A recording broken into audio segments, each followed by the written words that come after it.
Good evening, everybody. Thanks for joining our preseason app refresher with a focus on the whitetail side of things tonight. We're going to get rolling here in just a minute or two. We're going to let everybody get logged in and get situated. So while we're waiting, a little bit of housekeeping. Don't worry about any noise or anything in the background. Your audio and video are turned off so we can't see or hear you. If you do have questions, we'll do our best to answer as many of them as we can tonight.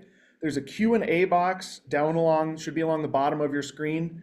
That's the best place for questions. There's also a chat box there. That's a good spot just to let us know where you're tuning in from. Hey, it's Joe from Missouri or wherever you are.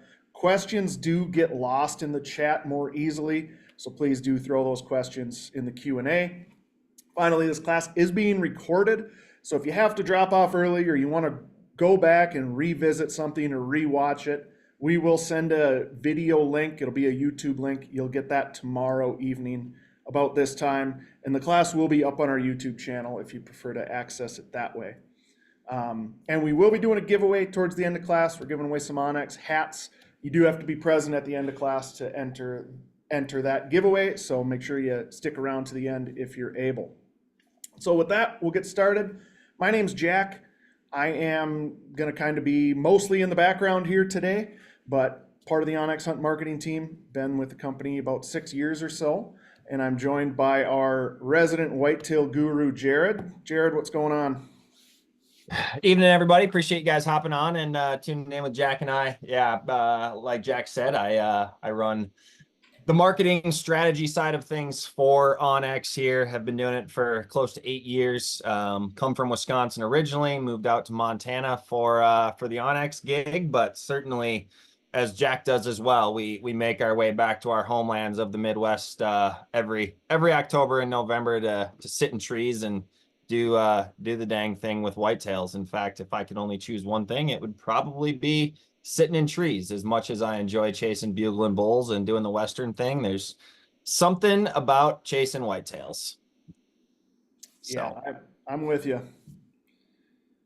Well, let's get into our agenda. So we're going to cover a lot of ground today. The idea of this class is that you've already got somewhat of a basis in the onX Hunt app. So we're not going to cover all of the kind of super basic aspects of the app. If you are looking for kind of a true 101 tutorial, we're doing one a week from today. We do those every month. So if you go to our Masterclass landing page on our website or just Google onX Hunt Masterclasses, August 27th, we're doing an onX Hunt 101. That might be the class for you. But if that is you, I think if you stick around, there's still some info you can glean from what we're doing today.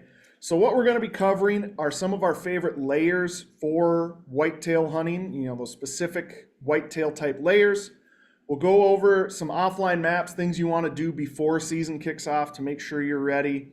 Talk about utilizing waypoints in the whitetail woods and wind calendar along with that. We'll talk about how you utilize the tracker, the weather, some different base maps and imagery options that are relatively new you might not have seen before.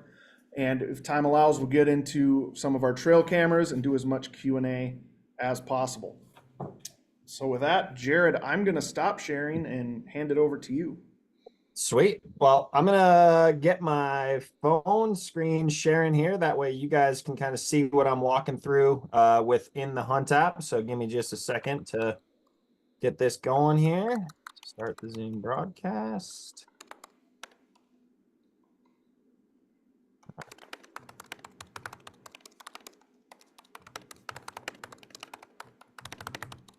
All right. So as Jack said, layers. Our layers are deep, and honestly, they can be a little bit difficult to navigate. So at the bottom left-hand corner there, you have hunt map layers. This is going to kind of be the keys to the car, if you will. This is where a lot of our rich data comes from and where you can access it. So I'm going to quickly open that up. Jack, if you don't mind throwing yourself on mute, that keyboard is nice and crisp. Yep. 1 second here, my bad. You're all good, buddy. So when you open layers, depending on your membership level, we have 3 membership levels. You can either be basic, which gives you no access to any state data layers. You can be premium, which gives you access to a singular state. You can be premium 2-state, which gives you 2 states, and then you can be elite, which gives you all 50. So I guess I lied. We have 4 tiers. And so you can see I have a bunch of layers turned on here. If you are premium, you're only going to be able to have 1 state turned on, but all of these current conditions, land and access, roads, trails, etc., those are nationwide layers. So those are going to be available to you across the nation, even if you only have a premium membership. If you have that elite membership or premium 2-state and you want to turn on multiple states, you can just keep scrolling and you will find an alphabetized list of the entire nation. If I want to throw Connecticut on, all I do is hit that little slider button. If I want to go to Alaska and turn that on, hit that little slider button. Just for notation's sake, try not to have every layer in the union turned on. If you do have elite, all that's going to do is slow your app down. I usually have somewhere between 3 and 7 states turned on, just depending on the time of year. That seems to be okay, but I wouldn't go crazy rambunctious and turn on 20 of them. So with that, I'm going to start in my favorite state to hunt whitetails, my home state of Wisconsin. You can see that I have a number of individualized layers for the state. And this is going to vary state by state. What you see in Wisconsin is going to be different from what you see in Missouri, which is going to be different from what you see in Florida. And so I'm just going to quickly walk through these. Of course, private lands, that one is pretty straightforward. That's going to tell you who owns what parcel. Government lands, that's going to tell you the designation of public land, whether that is state ground, national forest, a wildlife management area. And of course, we show you the boundaries of these and give you the color-coded information, but the onus is still on you to make sure that that is a huntable piece of public land. Now, that said, most national forests, most wildlife management areas, they are huntable, but some of them have stipulations. For instance, some wildlife management areas you can't go into during the winter when critters are at their most vulnerable, or things of that nature. So just always make sure that you are good to go.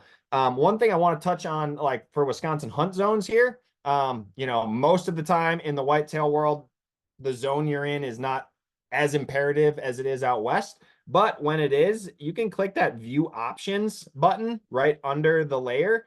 And, for Wisconsin, turkey zones are very different than deer zones. So I could turn those off, turn turkey on for this coming spring, and so on and so forth. So if you're down in a state that has a split season where the north half of your state, it opens before the southern half or what have you, you can toggle those options within your hunt zones, within your individual state.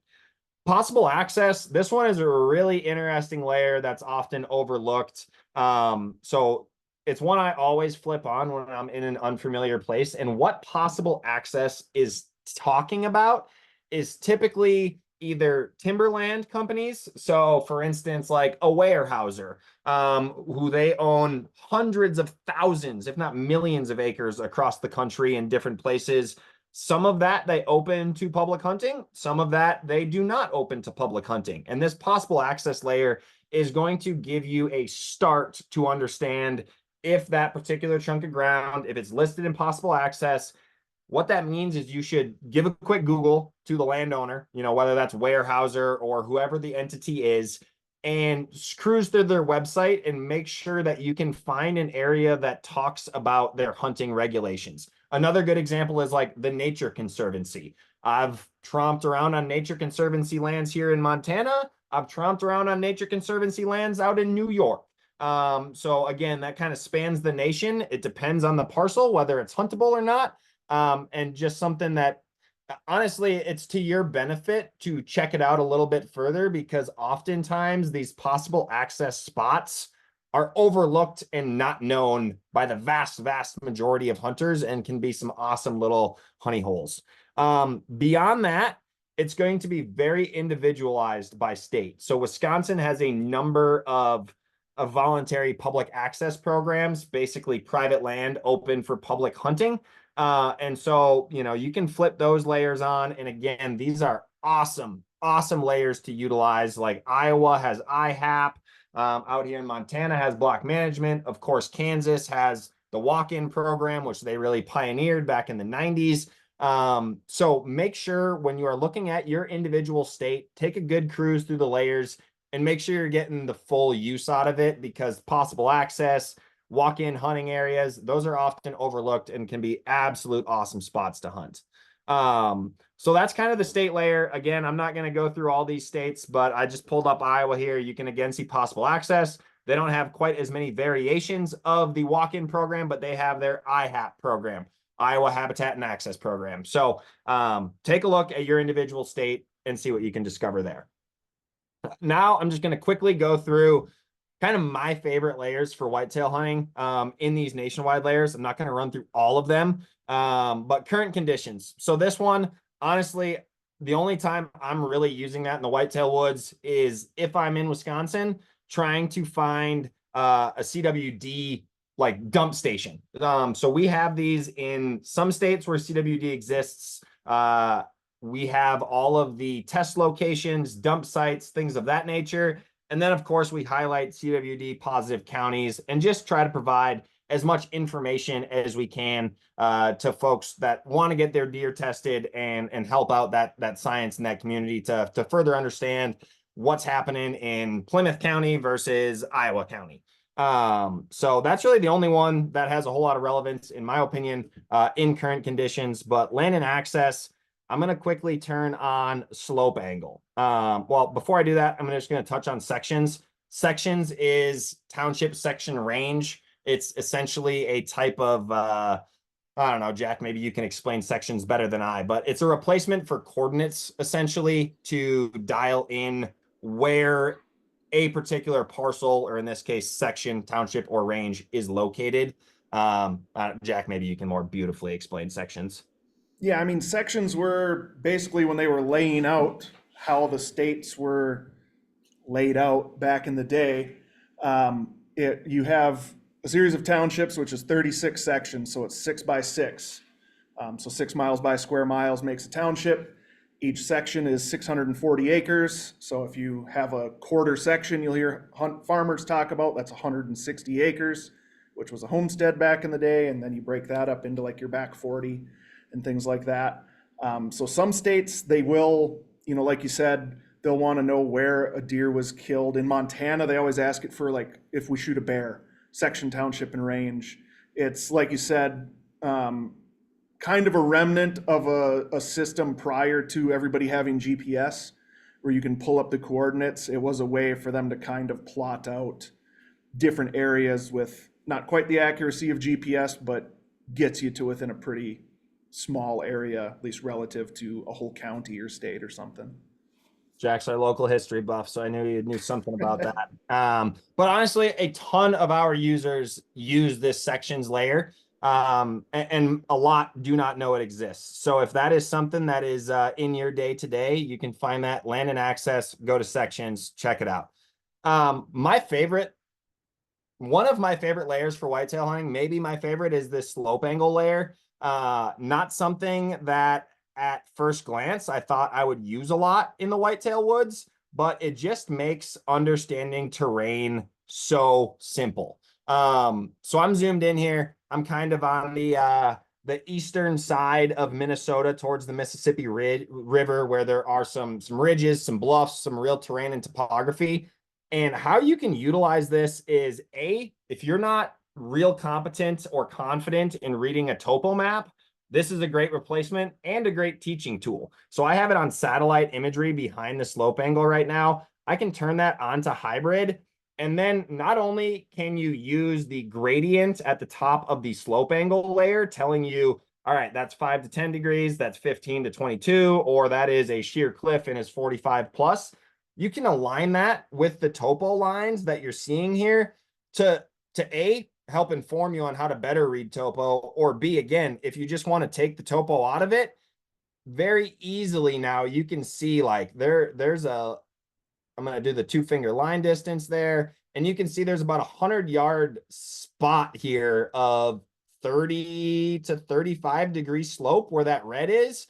And so what I'm utilizing this for is understanding where natural pinch points and natural terrain funnels are going to exist. So just like looking at this map right here, at the very tip of this ridge where you have these two red colored sections of the ridge, that's clearly going to be very steep.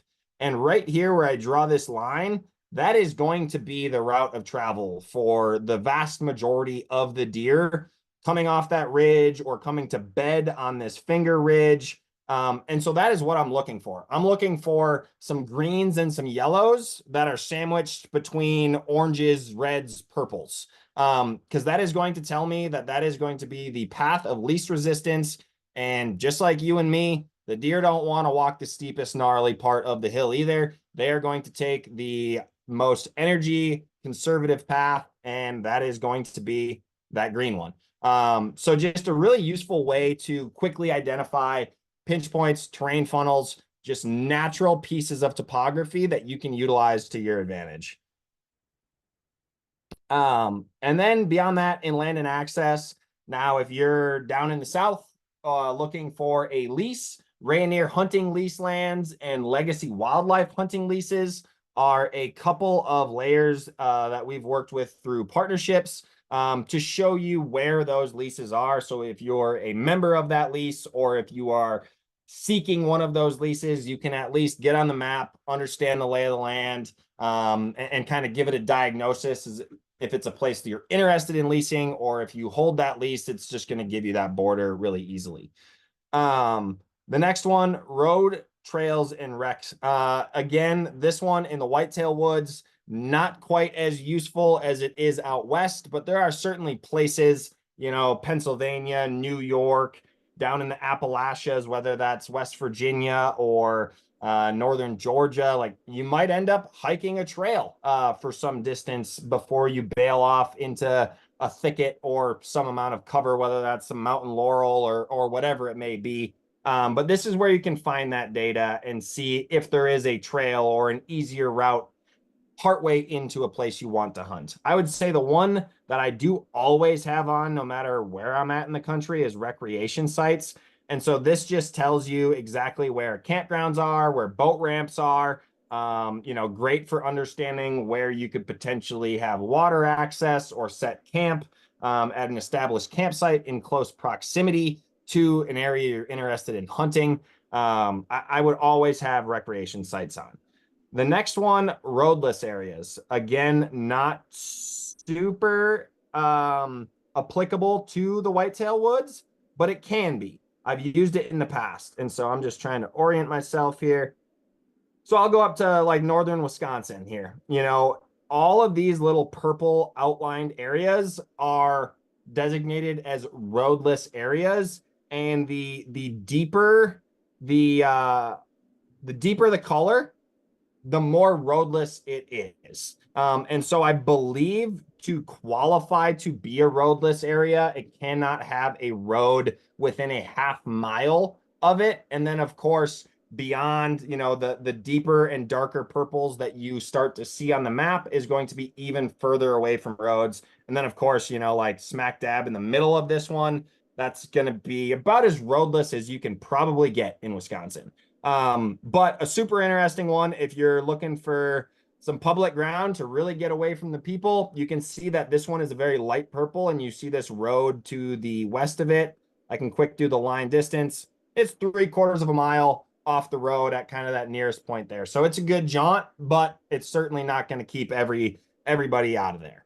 So that's a good one. If you're coming out west, I definitely would recommend checking out the roadless area. But as far as whitetails go, not crazy useful. And then this last one, motorized roads and trails. If you're hunting big national forest ground, this is a must-have layer. You know, whether northern Wisconsin, northern Minnesota, Pennsylvania, you know, this layer is going to help you. I'm going to just cruise over to a different state here. It's going to help you navigate on national forest lands. But it is only on national forest. Let me go turn on New York here and see if I can't find an example of a MVUM road out here. Well, apparently there's not too many on national forest out in New York, but you get the picture. if you're on national forest, definitely a layer worth having on. As you can see up here in Wisconsin, it's just going to allow you to navigate much more seamlessly. Than I'll turn this off and you'll kind of see the difference in ease of navigation. Of course, I hit the wrong layer. And one other thing to add there is if you tap on those roads, it's going to tell you if they have open and close dates, which you probably Good don't call. have a ton of outside of the West, but sometimes they do close. And they might have restrictions, such as if it's like a 50-inch width restriction, so it's only for ATVs, or if it's open to passenger cars and things like that. So always something to keep in mind to make sure you're being legal and everything. Great call, Jack. And then the one thing I'll add on to that is where I currently queried on that Pine River Road. You can see that that is an unbroken, non-hashed purple road. That is typically going to be a main thoroughfare. Whereas like you have one of these hashed roads, and that is much more likely to be, surface type, natural, high clearance 4x4. It's going to be a well or a less well maintained road if there are hashes on it versus a solid line. And then I would say the next folder is certainly the most exciting one for whitetail hunters. I'm not going to go through all of these in detail, otherwise that'll eat up the whole course, but timber cuts. So what timber cuts is going to show you is on national forest lands. Again, whether that's PA or Wisconsin or Georgia, doesn't matter if it's national forest, timber cut data is going to be there. And it's going to tell you what type of timber harvest there was, whether it was thinning, like you can see in the example, or a clear cut. That way, before you ever have to set foot there, a 2009 thinning, well, in 2024, that's probably a moot point because that's probably pretty dang overgrown. But if you found a clear cut from 2022, well, that's probably ripe with forage and would be a great spot to start looking for some deer sign. Crop distribution. So this is a layer that I think it can be far more widely utilized than it often is. But the main thing to understand here is this crop distribution, it's always updated in sometime in February and March. So it was updated, I think, in March of 2024. But what it is showing is the crops that were planted in 2023. Of course, as you can imagine, it would be about impossible for us to notate what crops were planted in 2024 and give you that data in real time this year. So all of the crop data is pulled from the prior year. So in this year's case, it was 2023. Everything, I just turned on kind of all the layers there. And I'm going to go down, I'm sure, southern Wisconsin here. So you can see everything that's yellow is going to be corn. I'm going to tap on it and it says corn. Just the minimal knowledge I have of farming practices and crop rotations, if it's corn the prior year, more than likely it's going to be soybeans the next year. Same with the inverse. If it's soybeans on the map, more than likely that's going to be corn. Now, of course, you can have some wild cards in there. I just queried that little green spot, and as you can see, that's winter wheat. Winter wheat in my mind doesn't do a whole lot for me personally as a whitetail hunter. I'm sure there's places where winter wheat is an absolute gangbusters crop and is great to hunt over. But for me personally, that's not something I'm really going to be paying attention to. So it's really something that you need to suit to your own needs. If you're in Oklahoma, you're going to be looking for something different than somebody that's in Iowa, and they're going to be looking for something different than somebody that's in New York. So it takes a little bit of local knowledge, a little bit of crop rotation understanding. But then, of course, the other thing that you can do is, let's say you found this field. I think this is going to be alfalfa. Well, alfalfa is a perennial, so more than likely that field's going to be alfalfa for 3, 4, 5 years in a row. But in the winter wheat example, if you're not sure what is rotated with winter wheat, give it a quick Google, and oftentimes that can at least set you off on the right foot on what might be there this year. Next one in trees, crops, and cover is soil capability. So this is a brand new layer. We just released this in May of 2024. But what it's giving you is a high level picture of what you can expect the soil to be in your area. So as you can see, it doesn't appear just yet. You have to zoom in pretty closely, and all of a sudden you'll get a colored mosaic of the ground you're looking at. And so like every other layer of our map, the legend is all in the tap. So if you tap on it, I just tapped up there on that orange piece and scroll down.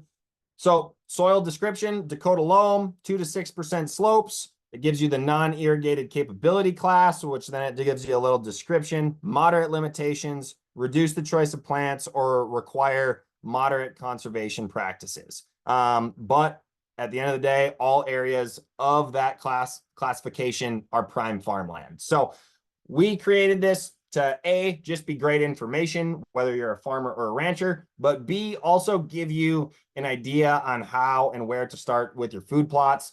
Lots of times, if you are shopping for food plot seed, they will give you a suggested soil classification, and you can try to align that with what you're seeing in onX here. Now, of course, this doesn't replace a soil test because your quarter-acre food plot soil isn't guaranteed to be the same as this data here. Now, this is from the U.S. Department of Agriculture, so pretty dang good data source that is certainly reliable and well-funded.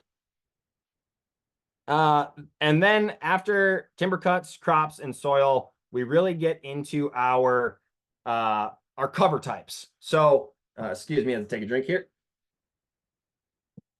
Wetland, acorn producing oaks, thermal deer cover, all these are pretty self-explanatory. I'm going to turn a few of them on just to give you a sampling. But anytime that you see on the right-hand side under the layer slider a number with stacked squares, that means there are multiple layers within that layer that you can turn on and off. And this is something that so few onX Hunt users ever learn or even know about. And so if you tap on the view options by wetland, it's going to give you two options of wetland. You can just turn wetlands on and it's going to show you both of them. But if you only were interested in woody wetlands, not herbaceous wetlands, and the distinction there is a woody wetland is your willow, your dogwood, your alder type wetland, whereas herbaceous is more your like cattail slough, swampy, marshy, mucky type wetland. And so, if you have a particular wetland of interest, you can certainly hone in on woody versus herbaceous. And as you can see here, actually pulled up a perfect spot. This top one is a little bit of a slightly purple shaded blue, and that's going to be an herbaceous wetland. So that's going to be more cattail, swampy, sloughy, whereas this deeper purple is going to be a woody wetland, more of something that you find in a creek bottom or a river bottom that has a little bit of flooding and receding water, where those willows and those fast growing, alders and dogwoods pop up and thrive in those areas. So all these layers under trees, crops, and cover can be extremely valuable if you put them into your own situation. Now, of course, acorn producing oaks, that's kind of the hot button one that a lot of people really like to use. And inside of that layer, you can hone down into white oaks versus red oaks or mixed oaks. Now, I'm sure a lot of you out there are thinking, how on earth do you collect that data? So that data is actually sourced from a timber harvest company who utilized some artificial intelligence to understand the reflectivity of leaves and determine a species based on that leaf reflectivity. And we actually, Jack, myself, a number of other folks here in the office, we did extensive testing before we ever released this layer, as far as like, okay, it's showing me that there should be oaks right there. Let's go walk out there and see if there are oaks. And we say about 80 to 85% accuracy is where we landed on that. And honestly, pretty stoked on that accuracy, because we are not touting this layer as, hey, there's going to be a massive white oak tree right here on this point in the map. You need to go sit there second week of October. We tout this as, hey, you want to cut down on your scouting time to find mast producing oak trees? Use this layer, get a head start, hone in on a few key areas that have meaningful topography and are in a good spot that you can access. Find an oak tree, find mast, find more success. So that's really kind of the gist of the layers that I'm utilizing in the whitetail woods. This wildlife layer, you know, it has a southern rut heat map, which I think is really interesting to look at. In practice, of course, if you've hunted the South, if you're familiar with the South, you know that one county to the next can be completely different rut dates. And so this is actually sourced from a multitude of wildlife agencies from a state level, as well as the National Deer Association. We all combined to put this layer together to help give those folks in the South a better idea of when their peak rut is going to be. You can see some dates pop up as I'm scrolling around here, but if you wanted to know a specific spot, it gives you that when you query it. So those are the layers that I use the most for whitetail hunting. Jack, is there any that I missed that you would say you want to cover? No, I was just going to add on to that southern rut heat map. I know from my time on our customer support team, we sometimes get the question like, well, what about the rest of the country? And by and large, for the rest of the country, middle of November is going to be your peak rut. I know they usually say breeding peaks like November 10th through 15th. I think in most places, give or take a few days. So Yep. if you're sad that we don't have your state included in the rut heat map, that's probably when the rut is in most places. More Boone and Crockett bucks have been shot on November 7th than any other day in the calendar. So if you don't know what day to be in your stand, choose that one. All right, Jack, keep me on track. What was my next agenda item after layers here? Let's go over offline maps and just what folks need to do with offline maps to be ready for the season. Beautiful. Offline maps. I don't care if you have 5 full bars of 5G in the spot that you hunt. Saving an offline map takes about 3 minutes, and it's just going to ensure you always have coverage and can always utilize your map, and B, it's going to save your phone battery. You know, if your phone's dying and you need your map, having that offline map and throwing it in airplane mode, it will make your phone last a significantly longer time than if you're constantly searching for service and pinging off a cell tower. So all you need to do, I'm just going to go down here south of Des Moines. I got this random waypoint, and offline maps. It's right in the bottom left-hand corner of your screen. You tap it once, and it gives you this option of new map or go offline. If you tap new map, it's going to give you your view of what maps are available for you to save. And so when I pull this card up, you can see we have low, we have medium, and we have high. And that's speaking to your map detail. And what that is actually speaking to is the resolution of the aerial imagery that you are going to get when you save that map. By and large, if I'm whitetail hunting, I'm hunting a particular property. So I'm going to zoom in on that property, in this case, Lloyd Pauley, and I'm going to save a high detailed map on a generally small area. What that does is does a couple things. I'm going to get a very high resolution aerial imagery when I have that saved map, but B, because it is such a small area, you can see it already saved. I mean, that took like 6 seconds, literally. So it's going to save very quickly, and it's only taking up 6 megabytes in my phone. Just for example's sake, if I save same detail, high, and I zoom out all the way. So now I have a 13 mile by 10 mile wide saved map. I'm going to hit save there.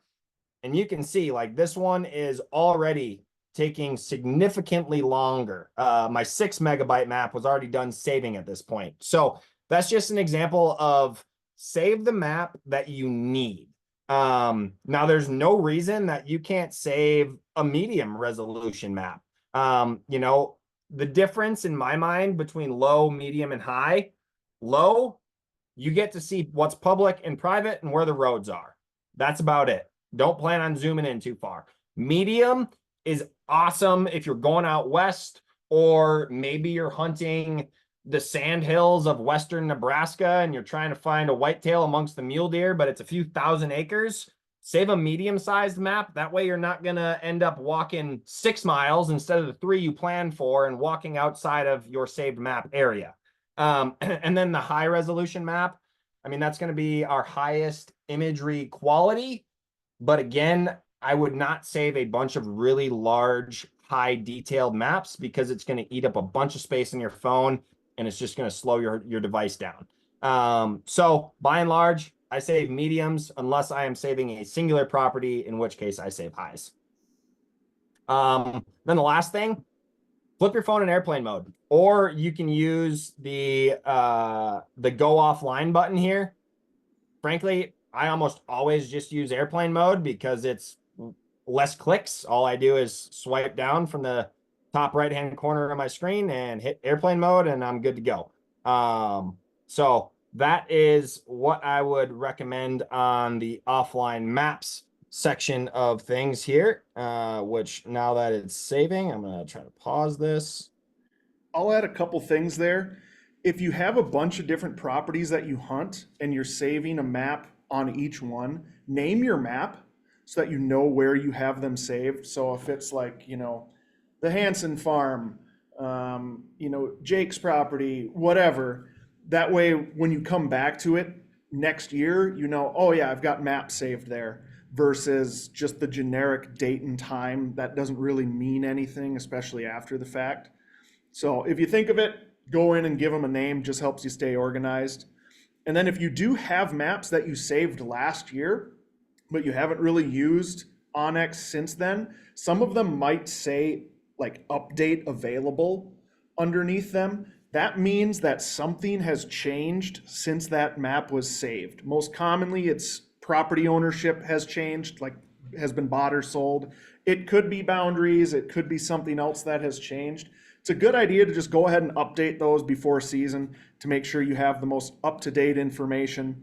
Now, if you're hunting your property or the property that you're hunting hasn't changed and you're not going to deviate from that, not necessarily the biggest deal. But if you're hunting public or if you're, driving around trying to get, permission on places, it's good to have the most up-to-date map to make sure you have the up-to-date land ownership information. Yep, super good call. Unfortunately, this is a burner account of mine, so I don't have any out-of-date maps. But another thing to note is your saved map will stop saving if you close out the app. So you have to make sure that you keep onX open while your map is saving. But that's pretty much the gist of offline maps. Can't overstate how important it is just to save one. That way you have it.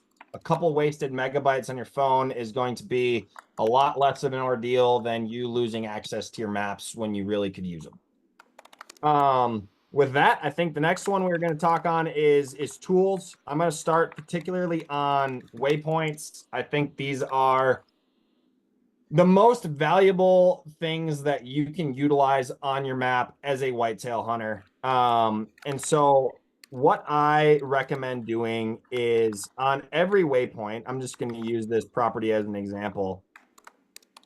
Make your waypoints meaningful. What I try to do with my waypoints is they act as a journal of all my hunts. On my daily use account, I have over 4,000 waypoints, and the whitetail properties that I hunt consistently, they're littered with waypoints because what I am doing is every time I see a buck I'm interested in harvesting or find a meaningful scrape or whatever sign it might be, mark it down. You think you're going to remember it. You think you know the place like the back of your hand, but you would be shocked at how much insight and intel you can get when you start to note these things. And so what I'll typically do, let's say I saw, the split brow 9, and actually I flubbed it up right from the get-go. So 2 ways to drop a waypoint.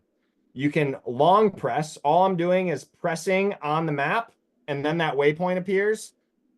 The other way is, of course, map tools, and you can go to add waypoint. And then from there, you can simply tap anywhere on the map where you want that waypoint to be.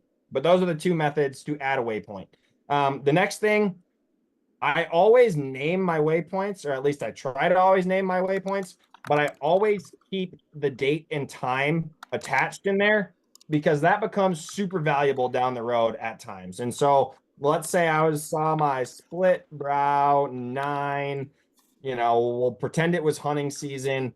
I'm going to mark it down with a whitetail buck.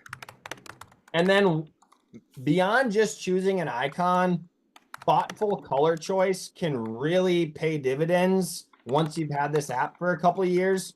If you're a first year user and you don't have many waypoints, it's not going to matter too much on whether you use a smorgasbord of colors or one color. But as you start to build content year over year, what I have started to do is I use a singular color all year long for all species. So like 2024 has been the year of yellow for me. Last year was purple. The year before that was black. And then so at a glance, I can very quickly understand, okay, that black waypoint, that's from 2022. That yellow waypoint, well, that's from 2024. It's just a very quick way to code in a meaningful way what means what. The other way, I know there's some people at the office that do it by species, where all their deer waypoints are green, all their elk waypoints are black, all their waterfowl are blue. I find that year and color work best for me, but so long as you have a system, that's what it takes to remember and create meaningful content that's going to help you in the future. So with that, you can add photos to any of your waypoints. A lot of times I'll do this if I hang a stand. I'll take a picture of the tree that the stand is in. That way, if my dad's coming into town or my brother, I can just share him that waypoint. They get a picture of the tree, and then they can navigate there seamlessly, having never been there before. And then, of course, you can take notes. The split brow 9 was chasing a doe. Whatever he was doing, you can add a note in there. You can save that. And then that is going to be there as a essentially journal entry to your hunt for you to look back on and understand, okay, like I saw him there last hunt. I'm going to build off that and I'm going to change where I was sitting based on what he did on that last encounter. And so with that, that's kind of your waypoint at face value, but that's certainly not the only thing you can do with a waypoint. As you see on this tree stand icon, there's this little black bubble that says 1E in red. And so I'm just going to do it on this deer waypoint that I just dropped. It does not have to be a tree stand. It can be on any waypoint, but wind direction.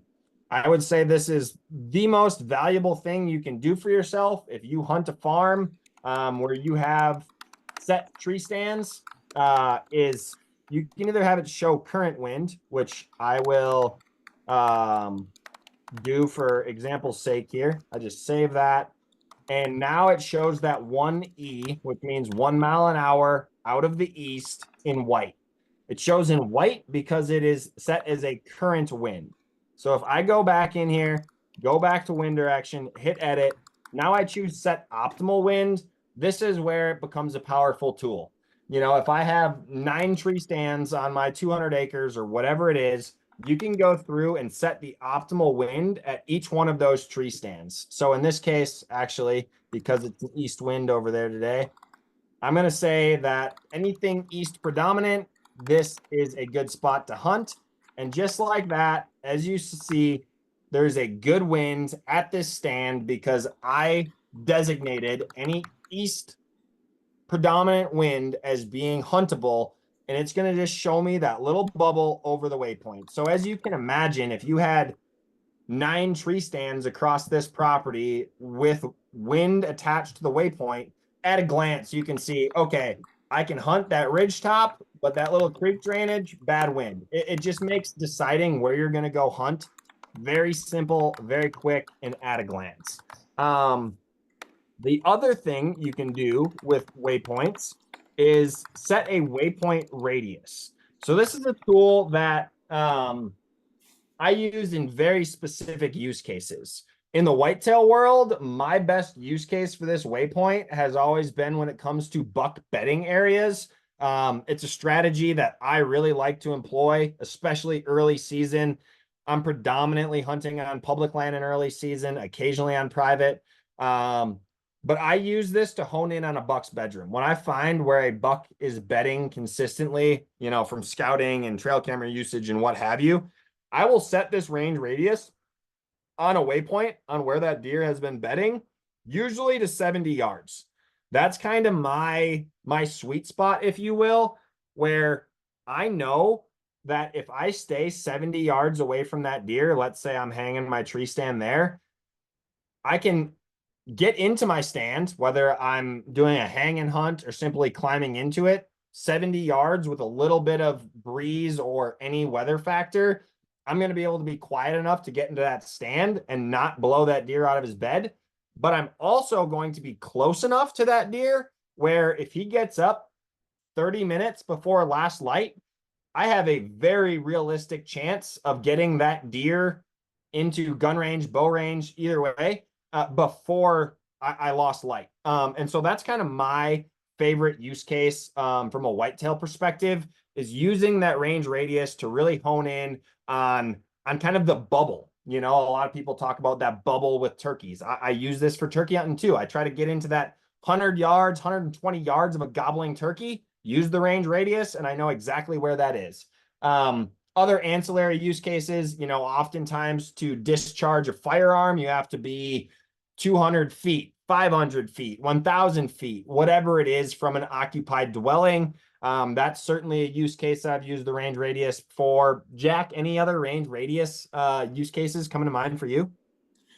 In the whitetail woods, I think you pretty well covered it. The other thing I use it for, if you are, Western North Dakota, Nebraska sandhills, if you're putting a stock on a deer and you have it bedded somewhere, I will put a range radius for my effective shooting range. So if it's archery, it might be 40 yards, 50 yards. If it's rifle, it might be 300. And then I can tell as I'm walking, when my blue dot gets within that radius, I know I'm within range. Or, maybe I use it to try to plan a stock to get to a shooting position, in say the Badlands, North Dakota or something like that. I might say, all right, these are all the areas within 300 yards of that deer that I could get a shot from. But for the tree stand folks, I think you've pretty well covered it. Awesome.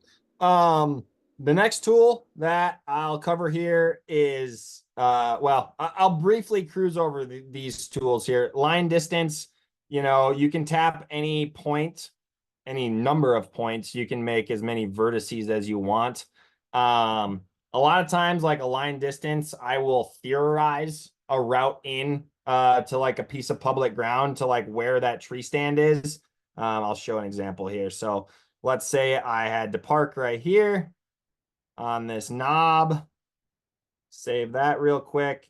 I'll just sometimes use this line distance tool to say, okay, I'm going to walk this ridge down, and then I'm going to follow this topo line to the tree stand. And I can say, okay, 550 yards, that's going to take me 12 minutes to walk.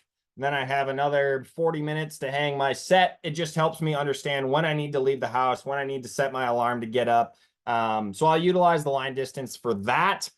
Outside of that, in the whitetail woods, like maybe if you forgot your rangefinder, you were sitting on a food plot, you could say, okay, from there to there across the food plot's 170 yards. Outside of that, that's pretty much the majority of my line use cases. The other thing that you can do is, you're not going to be able to visualize this, but all I'm doing is placing two of my fingers on the screen at two different points at the same time. And that automatically draws a line. It's called 2-finger line distance. And so currently my two thumbs are still on the screen. And as soon as I pull them off, the line exists for 2 more seconds and then disappears. So anywhere you place 2 fingers on the screen, you can just do a real quick measure and it's automatically discarded. We created this because so many people were drawing lines that they never saved. They were just trying to get the distance understanding. So we just made it a lot quicker. And then I'd be remiss not to talk about the area shape for whitetail hunters. Let's say this very top of the ridge, I wanted to plant a food plot right there. I can use this area shape to follow that outline, and it's going to give me 0.4 acres. I know the exact acreage of that food plot. Thus, I can quickly determine the exact amount of seed, fertilizer, lime, whatever it is that you need to procure a good food plot. You can quickly understand it using the area shape tool within onX. I guess that leads me to wind calendar, which wind calendar is 100% predicated that you have used wind direction on a waypoint. If you don't have wind direction on a waypoint, you are not going to have a wind calendar. And so what wind calendar does, as you can see, I have these two. I have quite a few others with wind on them, but for ease of use, what I like to do is I do only show waypoints on the map. And so now I just have these two green waypoint icons that I have my wind calendar for. As you can see, it says sunrise, midday, sunset. Because we're past sunrise and midday, it's showing me not available for today, and it's still giving me sunset. But as I scroll across the calendar at the top, it's going to give me a sunrise, midday, and sunset wind prediction, and it's going to tell me bad, okay, or good based on my optimal wind that I selected. If you use current wind, it is simply just going to show up in white and show you what the current wind is. But a really handy tool for planning. Okay, I know I can go hunt Thursday afternoon after work. What stand is going to be viable for that afternoon? Well, if it was this situation, the split brow 9 spot would be my go-to. So that is a handy little feature to just help you determine where you might sit on your next hunt. With that, the next one, I can't really show you this feature in real time, but tracker. I think this is one of the most underutilized features in the whitetail woods, particularly before season starts. Entrance and exit routes, in my opinion, are one of the most overlooked factors in whitetail hunting. And making sure that you have a good, clean entrance and exit is done a heck of a lot easier in July or August or early September, when you can get out there with a rake or a leaf blower and kind of create that access, versus going out for your first sit on October 1st or 15th or November 20th or whatever it is, and just walking into your set. Now, of course, many deer have been killed just walking into your set, but when you plan and prepare an entrance and exit route, not only can you navigate quicker with more confidence and quieter, but you can also share that track. And so when you share that track, you know, if Jack was going to come hunt Wisconsin camp with me, I can just share that track to him, share that tree stand waypoint. I don't have to do any napkin drawings of a map and turn at the big white oak tree and don't go past the little watering hole. All of that is obsolete if you just simply lay down a track, drop a waypoint, share that content with the folks that are going to come hunt with you, and they're going to save all of the frustration. We're running short on time here, so I'm going to cruise through base maps. So if right at the bottom right-hand corner of your screen, you have your crosshair icon. I'm not going to tap that right now because that would bring me to my current location. And then you have the little box above it that says HYB 2D right now. So that stands for hybrid. So basically, we have our 2D maps, we have our 3D maps. That's kind of the basis of the top here. I'll hop into 3D in a second. Of course, we have satellite imagery, which our satellite imagery has some pretty dang good zoom resolution. All of our satellite imagery across the country today is no older than 3 years old. For some reason, my phone stopped sharing, so I will fix that here. So everywhere across the country is at least within 3 years of recency. Most places in the country are much closer to a year or a year and a half old images. And so that's something we're constantly trying to update to ensure that we have the most up-to-date aerial imagery possible, because that is, you know, the base of your map. So with that, the next one is hybrid. I almost always run my maps on hybrid. Gives you topo on top of the aerial imagery to give you just the most information that you can possibly get while looking at the map. And then, of course, you have topo, just straight topo lines. Beyond that, the next two below here are elite only features. So leaf off imagery. I'm going to quickly scroll down to Missouri and flip on leaf off imagery. And so, well, turns out Missouri doesn't have leaf off imagery. I thought that was one of our 15 states, but I've been proven wrong. So Wisconsin is, so there are 15 states that the onX Hunt app has recent imagery for. We're hoping to add a couple more states to that list yet in 2024. And it's just something we're going to incrementally build on.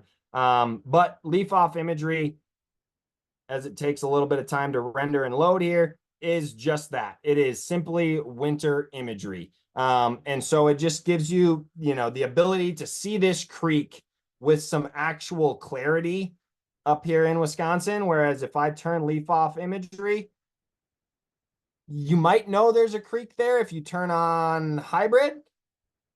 Obviously, it does show you there's a creek there, but you certainly are not getting that same view of how the actual creek lays out. Oftentimes, if it's a more swampy area and there's some really heavy deer trails, you can find those types of things. But just gives you a different perspective on what the ground looks like without all the leaf litter and cover.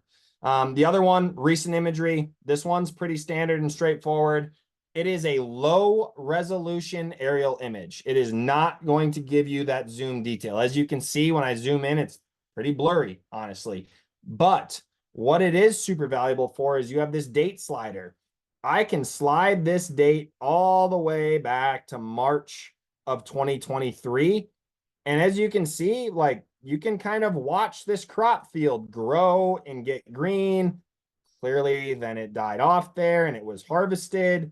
And then it's growing back here. So anytime that you're using this, whether that's looking at crops harvested, water levels falling and rising, snow levels melting, ice coming off of a lake, there are all sorts of use cases for recent imagery to just better understand what's happening in near live time. As you can see by the date slider, that is updated roughly every 2 weeks.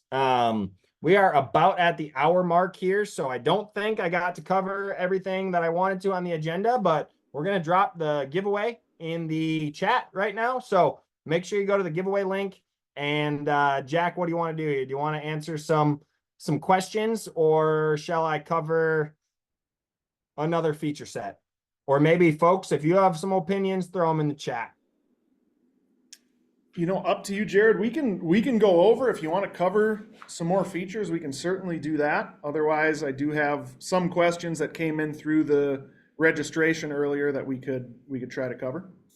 Sweet. Fire a couple questions at me, and then I'll keep going with the tutorial, because there's a couple people saying that that they're here for it. Awesome. So what I'm going to do right now for a bit is I'm going to turn the chat off, just so everybody knows, because the giveaway link is at the bottom, and we've had in previous classes when people keep chatting, that link gets lost. So I'm just going to leave it off for now so that folks can click on that giveaway link. We do have, I have heard from some folks that your phone doesn't let you just click on that link. You may have to try copy and pasting it or typing it in manually, but we'll keep that open until midnight tonight. So for everybody that's watching this afterwards, the giveaway has closed, but we do those at just about every class. So tune into the next one for your chance to win something. So remind me again, Jared, you wanted some of the registration questions? Yeah, hit me with a couple of your favorite questions, and then I'm going to hop into, I'll touch on weather and folders. Sure. Let's see. So we talked about sharing, but there was a question, how can I label and share camera and deer stand locations with a hunting partner who also has onX? Do you want to just run through how you actually share a waypoint or a track? 100%. So this is an example property I have laid out here. These are actually technically just lines that I drew, but they act exactly the same as a track. And so what you do is you can actually do a number of things. And this is a perfect segue into folders. So I'm just going to segue it. But if you want to share a singular piece of content, you can simply tap on that waypoint. I'm going to hit share here. And this is actually pretty damn cool. And we just came out with it. So You can either share with a link, which is what's selected right now on the left, or you can select share nearby on the right. So share with the link, I'll show you that first. I'm going to hit next here, and I'm just going to text, whoever it is, my dad. And I send that text to my old man, and he is going to get that tree stand icon. Same if this was actually a track, you could do the same thing. Hit share, share with link, hit next, and send it. The cool part about share nearby is it is offline sharing, is what this is. And so if you don't have any service at your deer camp, or whatever the situation may be, this is utilizing AirDrop. I'm not sure what the Android version of AirDrop is. I think it's Google Share or something like that. That is what this is utilizing in order to share. So no longer do you need service in order to share content. Pretty grand.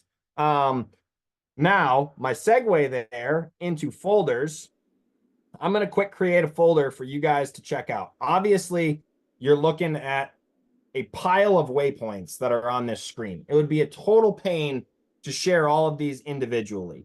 So what I'm going to do here, scroll down, add new folder. So I'm just going to put, Whitetail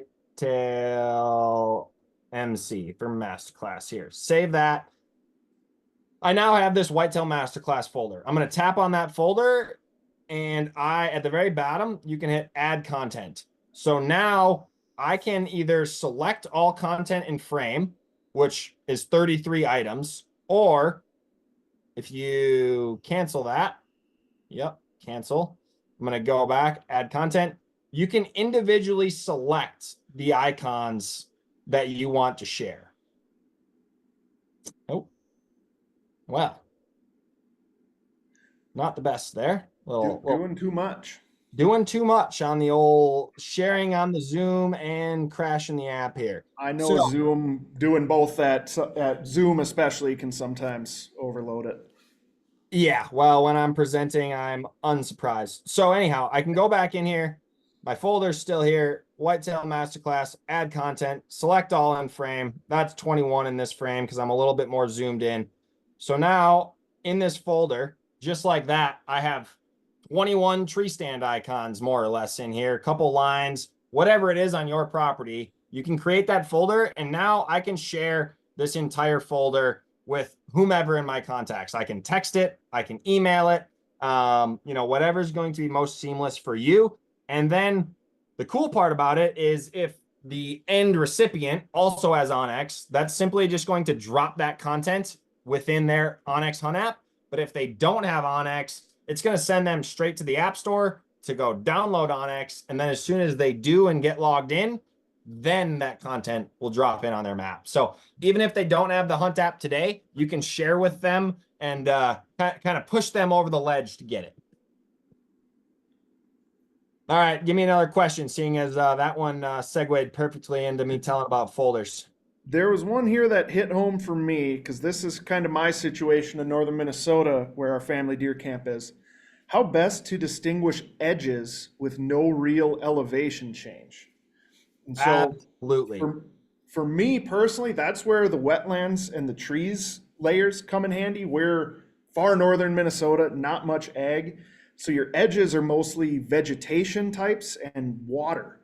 So if I can turn that on and see, all right, here's where the aspen and the tamarack swamp meet up with each other, or here's where, it transitions from balsam or spruce to maple or aspen. It's a lot of aspen up there, as you might expect.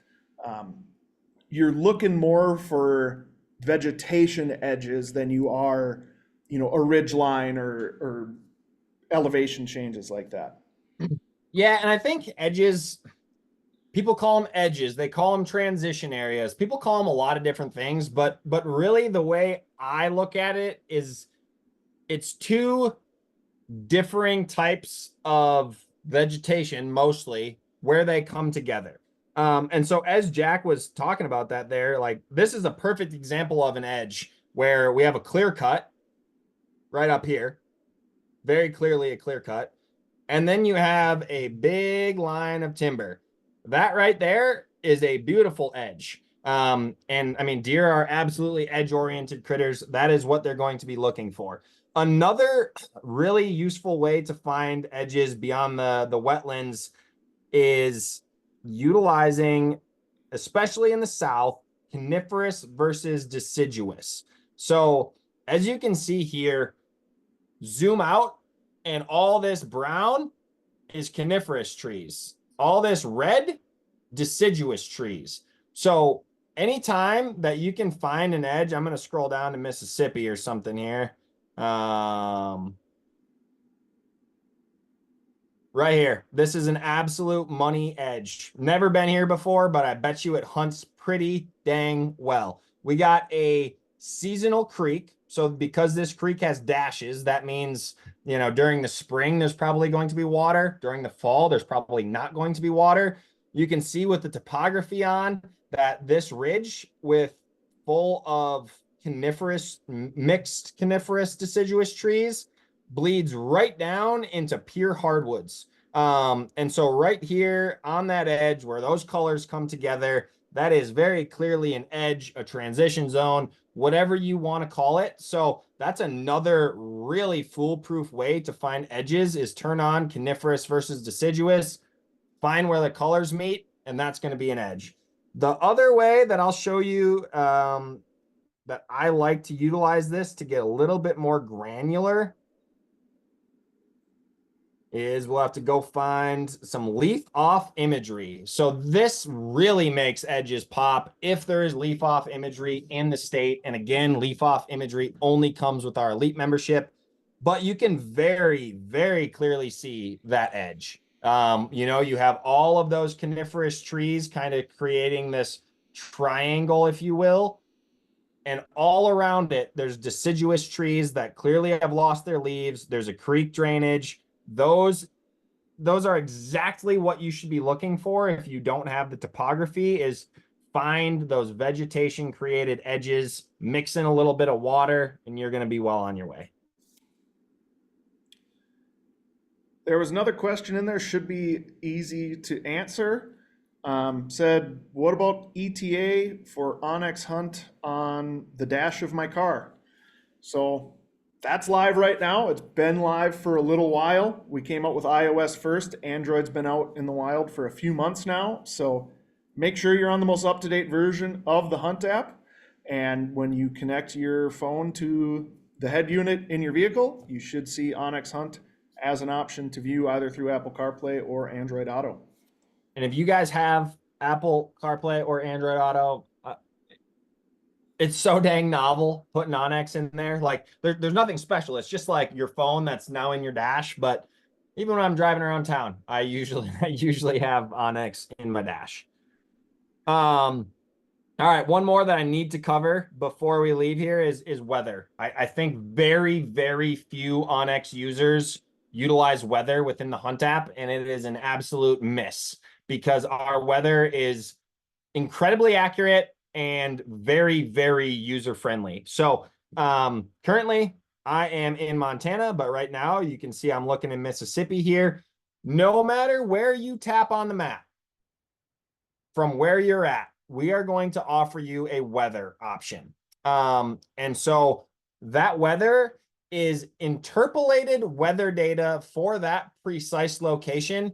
And all interpolated means is we are pulling from the 3 nearest weather stations to that precise location and basically analyzing that data based on that location to give you the most accurate weather that you can find. And so with that, we not only just give you about this location in current time and today, but we give you the 7-day forecast. We give you the sunrise, the sunset. We give you wind. We give you the hourly forecast for the next 7 days, as well as precipitation by the hour, barometric pressure by the hour. We have all of the moon phases right here within the Hunt app. I mean, everything that you could possibly need or use for weather exists in onX, and it is so simple. You can either tap on the weather square at the top right-hand corner and get this crosshairs to put on weather, or again, you can tap anywhere on the map, click the weather tab. It's going to take 2 seconds to load to get that interpolated data, and boom, there you go. You have honestly the most up-to-date and accurate weather that you're going to be able to find, and it's all right within your Hunt app. So you don't need to go to Weather Underground, the Weather Channel, whatever it is. So I would recommend checking out weather within onX. And my favorite part of that, Jared, during hunting season is sunrise and sunset dates for Yep. your location, so you know when shooting light is. Makes it real easy.